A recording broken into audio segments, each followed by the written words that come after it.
Carhub. What's up guys, it's Carhub here, and in this video I'm going to be giving you 5 things to look for before you buy a hybrid. So before we get into this video, make sure to like and subscribe. We do a bunch of Prius videos, we do a bunch of hybrid videos on like how to maintain them, how to make your hybrid batteries last a lifetime. It's really educational, and I'm here to help you guys. So make sure you guys stay to the end of the video, because the 5th thing is the most important, and you want to check this every single time before you buy a hybrid. Alright, so the first thing you want to do, and people kind of look past it, is you want to check your head gasket. That's like one of the first things you want to make sure is good. Even though it's a hybrid, it still does have a motor, so it still has a head gasket and it still can overheat. Other generations tend to blow head gaskets more often than other generations. But yeah, the head gasket's a big thing. I'll put a link in the description. If there's like head gasket testers that you can get on Amazon, they're cheap. But yeah, just take one of those with you and make sure that your head gasket's good.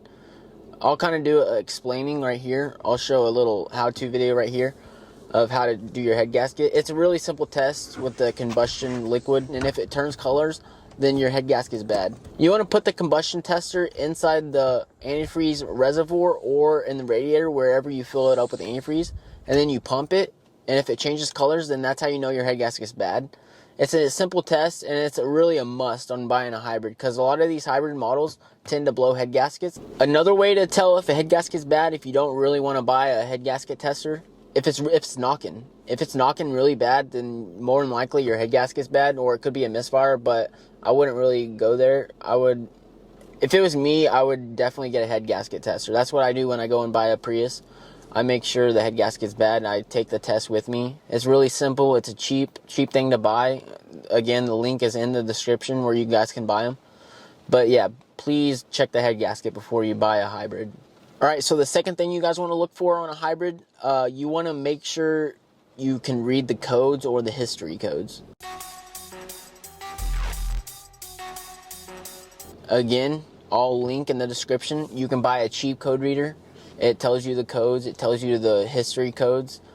It's a little Bluetooth that hooks to your phone. It's real simple. If you don't want to spend the money, you can actually have the people meet you at O'Reilly's, and the O'Reilly's will hook it up for free.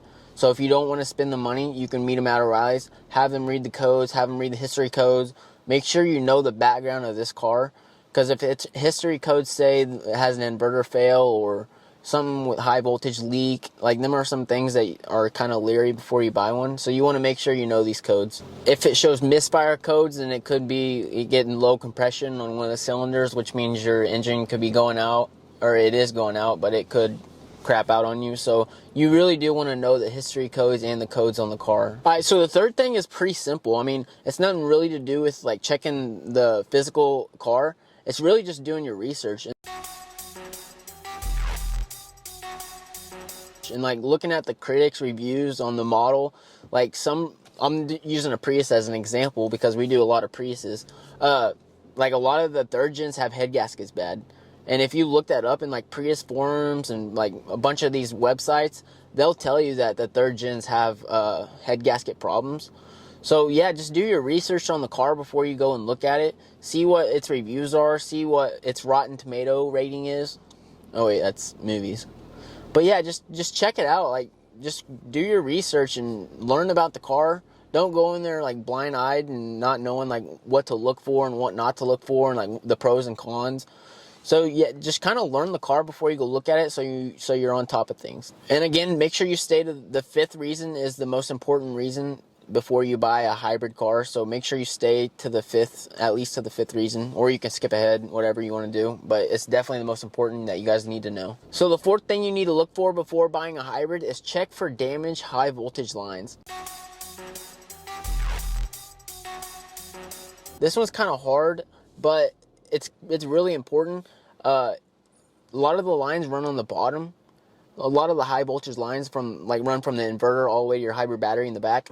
So if something hits it or like cuts it or splices it, it'll have a high voltage leak, or like it'll short out into the car. It'll have a code for a high voltage leak. Also, if your hybrid battery is leaking, a lot of the times the cells leak down into itself, and it'll have a code for that. But they might try, like the people you're buying it from might try to clear the codes and hide it from you. So you want to like kind of look at the battery if you can, like the hybrid battery, and see if it's leaking, see if you see any damage on it, kind of fill it out. And if you can, kind of look under the car, see if it's like hit damage anywhere, or like hit really big curbs or potholes, something like an animal, something that can really damage the high voltage lines, because you don't want a high voltage leak. If it is damaged, it'll be something obvious. So you do not want a high voltage leak. It's just a nightmare, so you don't want to get into that. That's really an important thing to look for when buying a hybrid vehicle. So now we're on to the fifth and final thing. The fifth and most important thing to look for before buying a hybrid car is your hybrid battery health. So you want to, again, there's a link. I'll put a link in the description of a tool that you can buy. It's what we use. It actually works really good. It tells you the health. It's called Carissa. It tells you the health of like the hybrid battery and how it's doing, and like the heat. It tells you like how hot the cells are, individual cells. It'll tell you like the block percentage, the block voltage difference. It tells you a bunch about the hybrid battery, and you can learn everything about the hybrid battery just by plugging it into the OBD2 port. And if you don't want to do that, there's a few ways to do this, or to check your hybrid battery health without it. It's just a little harder. Just look at your miles per gallon. If the car's not getting, like when you do your research and it's saying it gets a 50 miles per gallon, but you go to test drive this hybrid car and it's only getting 32, that's a really, really good sign that the hybrid battery is going bad, or it is bad. So the miles per gallon is a huge thing you want to look for when test driving a hybrid battery. Make sure it's charging. On the screen on hybrids, it'll show you the hybrid battery pack. It'll show you it fluctuating and it dropping, and because that's what hybrids do. So hybrids charge and discharge the hybrid battery pack. So you want to make sure that it's staying like middle to the upper end of the hybrid battery. If it's draining all the way down and then going all the way back up real quick and it's just really fluctuating, that's not good. That's not a good sign. That means your hybrid battery is weak or is bad, or it could go bad. So you don't want it to fluctuate really fast. That's not a good sign. So look for that. If you don't want to use these code readers, look for the miles per gallon and look for it fluctuating up and down. If you're not getting good, if it's not getting as good as gas mileage as it says, and the hybrid battery is fluctuating when you test drive it, I would stay away from it unless you're willing to put another or a newer hybrid battery in it. And that's the 5 things that you want to look for before you buy a hybrid vehicle. But yeah, that's it for this video. We do a bunch of Prius how-to videos, so make sure to subscribe and don't miss another video. Yeah, so I appreciate it. You can watch this video too if you want.